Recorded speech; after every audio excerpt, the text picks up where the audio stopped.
నేటి ధ్యానాంశము అవసరమైనది ఒకటే. ఈ లోకంలో మనం చూసినట్లయితే ప్రతి మనిషి కూడా అనేక అవసరతలను కలిగి ఉన్నాడు. మనిషి ఈ భూమి మీద జీవించడానికి గాలి, నీళ్లు, ఆహారం అన్నటువంటివి అవసరంగా మనం చూస్తూ ఉన్నాం. అదేవిధంగా చిన్నపిల్లలు మొదలుకొని వృద్ధుల వరకు కూడా ప్రతి మనిషి అవసరతలను కలిగి ఉన్నారు. లూకా సువార్త 10వ అధ్యాయము 38వ వచనం నుండి 42వ వచనం వరకు మనం చూసినట్లయితే ఇక్కడ యేసు ప్రభువుల వారు మనిషి జీవితంలో అవసరమైనటువంటిది ఒకటే అని చెప్పడం మనం గమనించగలము. అంతటా వారు ప్రయాణమైపోచుండగా ఆయన ఒక గ్రామంలో ప్రవేశించను. మార్తా అను ఒక స్త్రీ ఆయనను తన ఇంట చేర్చుకొనెను. ఆమెకు మరియా అను సహోదరి ఉండెను. ఈమె యేసు పాదముల యొద్ద కూర్చుండి ఆయన బోధ వినుచుండెను. మార్తా విస్తారమైన పని పెట్టుకున్నట్టు చేత తొందరపడి ఆయన యొద్దకు వచ్చి, ప్రభువా, నేను ఒంటరిగా పని చేయుటకు నా సహోదరి నన్ను విడిచిపెట్టినందున నీకు చింత లేదా? నాకు సహాయం చేయమని ఆమెతో చెప్పమనెను. అందుకు యేసు, మార్తా మార్తా, నీవు అనేకమైన పనులను గురించి విచారము కలిగి తొందరపడుచున్నావు, కానీ అవసరమైనది ఒకటే. మరియా ఉత్తమమైన దానిని ఏర్పరచుకొనెను, అది ఆమె యొద్ద నుండి తీసివేయబడదని ఆమెతో చెప్పెను. యేసు ప్రభువులు వారు పరిచర్య నిమిత్తము ఆయన ప్రయాణం చేస్తూ మరియా, మార్తా వాళ్ళ గ్రామమునకు ప్రవేశించినప్పుడు మార్తా యేసు ప్రభువుని తన ఇంట చేర్చుకోవడం ఇక్కడ మనం చూస్తూ ఉన్నాం. అటువంటి సందర్భంలో మార్తా యేసు ప్రభువుకు ఉపచారం చేయడానికి ఆమె అనేక పనుల గురించి విచారణ కలిగి తొందరపడుతున్నట్లుగా మనం చూస్తున్నాం. అయితే మరియా మాత్రం యేసు ప్రభువుల యొక్క పాదముల చెంత కూర్చొని దేవుని యొక్క వాక్యాన్ని వింటున్నట్లుగా మనం గమనిస్తున్నాం. అటువంటి సందర్భంలో మార్తా యేసు ప్రభు దగ్గరికి వచ్చి, అనేక పనులు నేను కలిగి ఉన్నాను, అయితే నా సహోదరి ఇక్కడ కూర్చుని ఉంది, నా దగ్గరికి వచ్చి సహాయం చేయమని చెప్పని యేసు ప్రభుని మార్తా కోరినప్పుడు యేసు ప్రభు వారు చెబుతున్నటువంటి మాటలు 41, 42 వచనాల్లో మనం చూస్తున్నాము. యేసు ప్రభు వారు అంటున్నారు, మార్తా మార్తా, నీవు అనేకమైన పనుల గురించి విచారణ కలిగి తొందరపడుచున్నావు, అవసరమైనటువంటిది ఒకటే. మరియా ఉత్తమమైనటువంటి దానిని ఏర్పరచుకునేందని యేసు ప్రభువుల వారు మార్తాతో చెప్పడం చూస్తూ ఉంటున్నాం. ఏంటి అవసరమైనటువంటిది, ఏంటి ఉత్తమమైనటువంటిది అని మనం చూసినట్లయితే మరియా యేసు ప్రభువుల యొక్క పాదముల చెంత కూర్చొని ఆయన బోధ వినుచున్నది అన్నటువంటి మాటను మనం చూస్తూ ఉంటున్నాం. కాబట్టి ప్రేమైనటువంటి దేవుని బిడ్డలారా, ఈ యొక్క లోకంలో మనిషి అనేక అవసరతలను కలిగి ఉన్నప్పటికీ కూడా, మనిషి జీవితం అవసరతలతో నిండిన అయినప్పటికీ కూడా, మనిషి జీవితంలో అవసరమైనటువంటిది ఒకటే అని యేసు ప్రభువు వారు చెప్తున్నారు. అదేంటంటే దేవుని యొక్క పాద సన్నిధిలో ఆయన యొక్క వాక్యాన్ని వినడం అన్నటువంటిది మనిషి యొక్క జీవితానికి చాలా అవసరమైనటువంటిది. ఎందుకంటే దేవుని యొక్క వాక్యము మనం పాపం చేయకుండా సహాయపడుతుంది. అందుకే దావీదు భక్తుడు 119వ కీర్తన 11వ వచనం అంటున్నాడు, నీ ఎదుట నేను పాపం చేయకున్నట్లు నా హృదయంలో నీ వాక్యమును ఉంచుకొని ఉన్నానన్నాడు. అవును ప్రియమైనటువంటి దేవుని బిడ్డలారా, మనము పాపం చేయకుండా దేవుని యొక్క వాక్యము మనకు సహాయపడుతుంది. దేవుని యొక్క వాక్యము పాపమును అసహించుకునేటట్లు మనకు సహాయం చేస్తుంది. అందుకే దావీదు భక్తుడు మరొక సందర్భంలో అంటున్నాడు, చెడు మార్గములన్నీ నాకు అసహ్యములాయను. ఒకవేళ నీ జీవితంలో పాపంలో నీవు జీవిస్తూ ఉన్నావేమో, పాపపు వ్యసనాలకు నీవు బానిసగా ఉంటూ ఉన్నావేమో, నీవు పాప జీవితంలో నుండి బయటికి రాలేని పరిస్థితిలో ఉంటున్నావేమో, యేసు ప్రభు నిన్ను ప్రేమిస్తున్నాడు. యేసు ప్రభుని యొక్క పాపం నుండి నేను విడిపించడానికి శక్తి కలిగినటువంటి దేవుడు. అందుకే యేసు ప్రభు ఈ భూమి మీదకి వచ్చాడు. ఆయన మనుషులను జీవించాడు. ఆయన శిలువలో తన పరిశుద్ధ రక్తాన్ని చిందించి ఆయన మరణించి తిరిగి లేచినటువంటి దేవుడు. నీవు పశ్చాత్తాపము నొంది ఆయన విశ్వాసం వచ్చినట్లయితే యేసు ప్రభు నీ యొక్క పాపములను క్షమించి నీకు మనశ్శాంతిని దయచేయగలుగుతాడు. 1 యోహాను పత్రిక 1వ అధ్యాయం 9వ వచనంలో దేవుని వాక్యం సెలవిస్తోంది, మన పాపములను మనం ఒప్పుకొని ఎడల ఆయన నమ్మదగిన వాడు, నీతిమంతుడు గనుక సమస్త దుర్నీతి నుండి మనల్ని పవిత్రులుగా చేయదని. కాబట్టి నీ యొక్క పాపమును బట్టి నీవు పశ్చాత్తాపం నుండి యేసు ప్రభు నందు విశ్వాసం ఉంచినట్లయితే యేసు ప్రభు ప్రతి పాపం నుండి, ప్రతి దుర్నీతి నుండి కూడా నేను పవిత్రునిగా చేయడానికి శక్తి కలిగినటువంటి దేవుడు. ఆకాశము భూమి గతించిపోను, కానీ నా మాటలు ఎంత మాత్రం కూడా గతించిపోవని యేసు ప్రభువు వారు చెబుతున్నారు. దేవుని యొక్క వాక్యం అనేటువంటిది మన జీవితంలో చాలా ప్రాముఖ్యమైనటువంటిది. అందుకే దేవుని వాక్యమును తెలుసుకొని దేవుని శక్తిని తెలుసుకొనుము అని ఈ టీవీ కార్యక్రమం దేవుని యొక్క వాక్యాన్ని కంఠపాఠం చేయమని ప్రోత్సహిస్తోంది. దేవుని యొక్క వాక్యము సజీవమైనటువంటిది. దేవుని యొక్క వాక్యము జీవం కలిగినటువంటిది. దేవుని యొక్క వాక్యము మార్చబడినటువంటిది. దేవుని యొక్క వాక్యము నిరంతరము నిలిచేటువంటిది. దేవుని యొక్క వాక్యం వాక్యము మార్పు చెందినటువంటిది. దేవుని యొక్క వాక్యము వడబారినటువంటిది. దేవుని యొక్క వాక్యము మన ఆత్మను రక్షించడానికి శక్తి కలిగినటువంటిది. దేవుని యొక్క వాక్యము మన జీవితాన్ని మార్చడానికి శక్తి కలిగినటువంటిది. దేవుని యొక్క వాక్యము మనల్ని బ్రతికిస్తుంది. దేవుని యొక్క వాక్యము మనకు విశ్వాసాన్ని కలిగిస్తుంది. దేవుని యొక్క వాక్యము బాధల్లో మనకు నెమ్మదిని కలిగజేస్తుంది. దేవుని యొక్క వాక్యము నిరాశలో మనకు ఆశను కలిగిస్తుంది.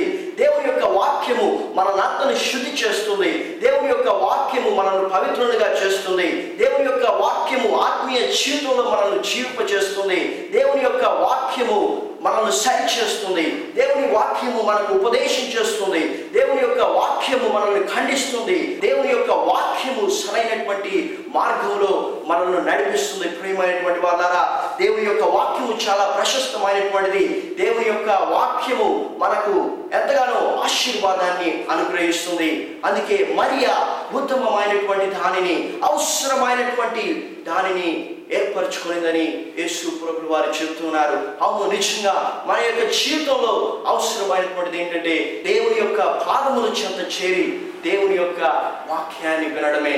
కనుక దేవుని యొక్క సన్నిధిలో దేవుని యొక్క వాక్యాన్ని ధ్యానించడం అన్నటువంటిది చాలా ప్రాముఖ్యమైనటువంటిది. మార్తా వలె అనేక సార్లు మన జీవితాల్లో అనేక పనులను బట్టి మనము తొందరపడి దేవునికి ఇవ్వవలసినటువంటి సమయాన్ని ఇవ్వలేకుండా పోతూ ఉంటాం. అయితే దేవుని వాక్యంలో మనం చూస్తున్నాం, యేసు ప్రభువు వారు మార్తాతో అంటున్నారు, మరియా ఉత్తమమైనటువంటి దానిని ఏర్పరచుకున్నది, అది మనిషి జీవితంలో అవసరమైనటువంటిదని యేసు ప్రభువు వారు చెప్పడం మనం చూస్తున్నాం.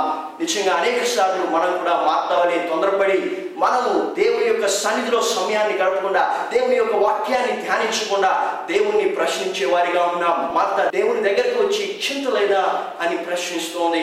నిజంగా మన జీవితంలో మనం దేవుణ్ణి ప్రశ్నిస్తున్నటువంటి వారిగా ఉంటున్నట్లయితే మనము దేవుని వాక్యాన్ని ధ్యానించలేకున్నా ఉన్నామని, దేవుని యొక్క సన్నిధిలో గడపవలసినటువంటి సమయాన్ని మనము గడపలేకపోతున్నామని గుర్తించాలి. మనము ఉత్తమమైనటువంటి దానిని, అవసరమైనటువంటి దానిని మనము కలిగి ఉండాలని దేవుని వాక్యంలో మనము హెచ్చరించబడుతూ ఉంటున్నాం. రెండవదిగా మనం చూసినట్లయితే యేసు ప్రభు యొక్క పాదముల చెంత కన్నీరు విడిచినట్లుగా మనం చూస్తాం. యోహాను సువార్త 11వ అధ్యాయము 32 అంతటా మరియా యేసు ఉన్న చోటికి వచ్చి ఆయనను చూచి ఆయన పాదముల మీద పడి, ప్రభువా, నీవు కూడా ఉండిన యెడల నా సహోదరుడు చావకుండానెను. ఈ సందర్భం మనందరికీ కూడా తెలుసు. మార్తా మరియా సహోదరుడైన లాజరు మరణించాడు. ఆయన్ని సమాధిలో ఉంచి కూడా కొన్ని దినాలు గడిచిపోయింది. యేసు ప్రభు తమ గ్రామానికి వచ్చాడని మార్తా మరియాకు చెప్పినప్పుడు వెంటనే మరియా యేసు ప్రభు ఉన్న చోటికి పరిగెత్తుకుంటూ వెళ్ళి ఆమె ఏం చేసిందో మనము 31వ వచనంలో చూస్తూ ఉన్నాము. మరియా యేసు ఉన్న చోటికి వెళ్ళి ఆయన పాదముల మీద పడి యేసు ప్రభువుకి ఆమె ప్రార్థన చేయడం మనం చూస్తున్నాం. మనం కూడా దేవుని యొక్క పాదముల చెంత ప్రార్థన చేయడం చాలా ప్రాముఖ్యమైనటువంటిది. మనిషి యొక్క జీవితంలో అది అవసరమైనటువంటిదని మనం గుర్తించాలి. మరియా యేసు ప్రభువుల చోటికి వచ్చింది, ఆయనని చూచింది, ఆయన పాదముల మీద పడి ఏడుస్తోంది, ప్రభువా, ఒకవేళ నేను ఇక్కడ ఉన్నట్లయితే నా యొక్క సహోదరుడు చావకుండా ఉండేటువంటి వాడేమో అని. చూడండి ప్రియమైనటువంటి వారులారా, యేసు ప్రభువులో ఉన్నటువంటి శక్తిని, యేసు ప్రభువులో ఉన్నటువంటి గొప్పతనాన్ని, యేసు ప్రభువులో ఉన్నటువంటి ప్రభావమును ఇక్కడ మరియా గుర్తించడం మనం చూస్తూ ఉన్నాం. ఎందుకంటే మరియా దేవుని యొక్క వాక్యాన్ని వినినటువంటి అనుభవం కలిగినటువంటిది కనుక ఆమె యేసు ప్రభు యొక్క పాదముల చెంతకొచ్చి ఆయనకు ప్రార్థన చేస్తుంది.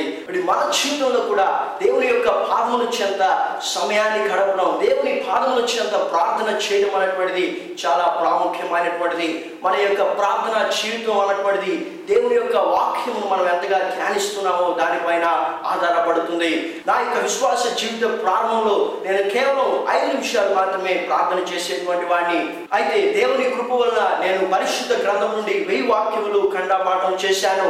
ఈ యొక్క వాక్యములు కంఠపాఠం చేసేటువంటి అనుభవం నా యొక్క ప్రార్థనా జీవితాన్ని ఎంతో అభివృద్ధి పరిచింది.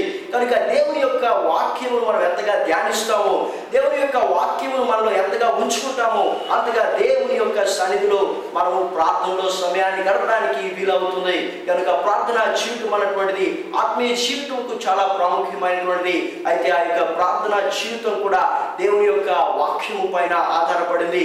దేవుని యొక్క వాక్యాన్ని మనం ఎంతగా ధ్యానించగలుగుతామో, దేవుని యొక్క వాక్యాన్ని ఎంతగా మనం ఎరిగి అంతగా మనము దేవుని యొక్క వాక్యానుసారంగా ప్రార్థన చేయడానికి వీలవుతుంది.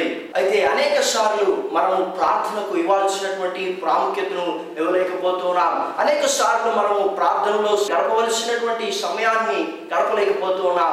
అయితే దేవుని యొక్క వాక్యాన్ని మనము తెలుసుకోవడం ద్వారా దేవుని యొక్క సన్నిధిలో మనము ఎక్కువ సమయాన్ని గడపగలుగుతాం. మూడవదిగా మనం చూసినట్లయితే మరియా యేసు ప్రభు యొక్క పాదముల చెంత యేసు ప్రభుకు పరిచర్య చేయడం మనం చూస్తాం. యోహాను సువార్త 12వ అధ్యాయము 1-4 వచనాలు. కాబట్టి యేసు తాను మృతుల నుండి లేపిన లాజరు ఉన్న బెతనియాకు పస్కా పండుగకు 6 దినములు ముందుగా వచ్చెను. అక్కడ వారు ఆయనకు విందు చేసిరి. మార్త ఉపచారం చేసెను. లాజరు ఆయనతో కూడా భోజనమునకు కూర్చున్న వారిలో ఒకడు. అప్పుడు మరియా మిక్కిలి విలువ గల అచ్చ జటమాంసి అత్తరు 1 సేరున్నర ఎత్తు తీసుకుని యేసు పాదములకు పూసి తన తల వెంట్రుకలతో ఆయన పాదములు తుడిచెను. ఇక్కడ మనం చూస్తున్నాము యేసు ప్రభువు వారు పస్కా పండుగకు 6 దినములు ముందుగా బెతనియాకు వచ్చినప్పుడు లాజరు, మార్త, మరియా వాళ్ళు యేసు ప్రభువుకు విందు చేయడం మనం చూస్తున్నాం. ఆ యొక్క విందులో మార్త యేసు ప్రభువుకు ఉపచారం చేస్తుంది. లాజరు యేసు ప్రభువుతో పాటు భోజనంలో కూర్చున్నాడు. అయితే మరియా విలువ కలిగినటువంటి అత్తరును తీసుకుని వచ్చి ఆయన పాదములకు పూసి తన తల వెంట్రుకలతో తుడిచినట్లుగా చూస్తూ ఉన్నాం. ప్రియమైనటువంటి వాళ్ళారా, అనేక సార్లు మన యొక్క జీవితంలో మనం దేవుని యొక్క పరిచర్య చేయాలని ఆశ కలిగి ఉంటాం. అయితే చాలా విచారకరమైనటువంటి విషయం ఏంటంటే దేవుని యొక్క సన్నిధిలో మనం సమయాన్ని గడపడం కంటే కూడా దేవుని యొక్క పరిచర్య చేయడానికి చాలాసార్లు మనము ఆసక్తిని చూపుతూ ఉంటాం. అయితే దేవుని వాక్యంలో మనం చూస్తూ ఉన్నాము, దేవుని యొక్క సన్నిధిలో దేవుని యొక్క వాక్యాన్ని ధ్యానించడం, దేవుని సన్నిధిలో ఆయనకు కనిపెట్టడం అన్నటువంటిది చాలా ప్రాముఖ్యమైనటువంటిది. ఎప్పుడైతే మనం దేవుని యొక్క వాక్యాన్ని సమృద్ధిగా మనలో ఉంచుకుంటామో, ఎప్పుడైతే మనం అవసరమైనటువంటి చాలినంత ప్రార్థనా జీవితాన్ని మనం కలిగి ఉంటామో, అప్పుడు దేవుని యొక్క పరీక్షల్లో మనం ముందుకు సాగలుగుతాం. ప్రార్థన లేకుండా, వాక్యం లేకుండా మనం పరిచర్య చేసి కూడా ఏమీ లాభం లేదు. యేసు ప్రభువు వారు అందుకే అన్నారు, అవసరమైనటువంటిది ఏంటంటే ఆ యొక్క పాదముల చెంత సమయాన్ని గడపడం అని చెప్తూ ఉంటున్నారు. కాబట్టి ప్రియమైనటువంటి వారులారా, దేవుని యొక్క సన్నిధిలో, దేవుని యొక్క పాదముల చెంత మనము దేవుని యొక్క వాక్యాన్ని ధ్యానించే వారిగా ఉండాలి. దేవుని యొక్క పాదముల చెంత మనము ప్రార్థన చేసేటువంటి వారిగా ఉండాలి. ఆయన యొక్క సన్నిధిలో మనం ఉంటూ ఆయన చిత్త ప్రకారము మనము పరిచర్య చేసేటువంటి వారిగా ఉండాలి. ఆ రీతిగా మనందరం కూడా దేవుని యొక్క పాదముల చెంత ఆయన వాక్యాన్ని ధ్యానించి ఆయనకు ప్రార్థించి ఆయన పరిచర్య చేయడానికి ప్రభు మనందరికీ కూడా సహాయం చేయనుగాక. ప్రార్థన చేసుకుందాం. పరలోకమందున తండ్రి, మీ పరిశుద్ధమైన నామమును బట్టి మిమ్మల్ని స్తుతిస్తూ ఉన్నాం. ప్రభువా, మీ వాక్యంలో చూసాం, అవసరమైనటువంటిది ఒకటే. మరియా అవసరమైనటువంటి దానిని, ఉత్తమమైనటువంటి దానిని ఏర్పరచుకునింది ప్రభువా. అవునైనా ఆమె మీ పాదముల చెంత ఉండి మీ యొక్క వాక్యాన్ని వినింది. ఆమె మీ పాదముల చెంత ఉండి మీకు ప్రార్థన చేసింది. ఆమె మీ పాదముల చెంత ఉండి ప్రభువా మీకు పరిచర్య చేసింది. అవును, మా జీవితంలో అనేక సార్లు ప్రభువా మీ యొక్క పాదముల చెంత ఉండేటువంటి అనుభవాలను మేము కోల్పోయాం. మీ యొక్క పాదముల చెంతకి రాలేకపోయాం ప్రభువా, మమ్మల్ని దయతో క్షమించండి. ఇదిగో నాయన, మీ పాదముల చెంత మేము ఈ వాక్యాన్ని ధ్యానించడానికి సహాయం చేయండి. మీ యొక్క పాదముల చెంత ప్రభువా మీ యొక్క సన్నిధానంలో ప్రార్థించడానికి సహాయం చేయండి. మీ యొక్క పాదముల చెంత మీ యొక్క సన్నిధానంలో మీకు పరిచర్య చేయడానికి సహాయం చేయమని యేసు నామమున ప్రార్థిస్తున్నాను తండ్రి.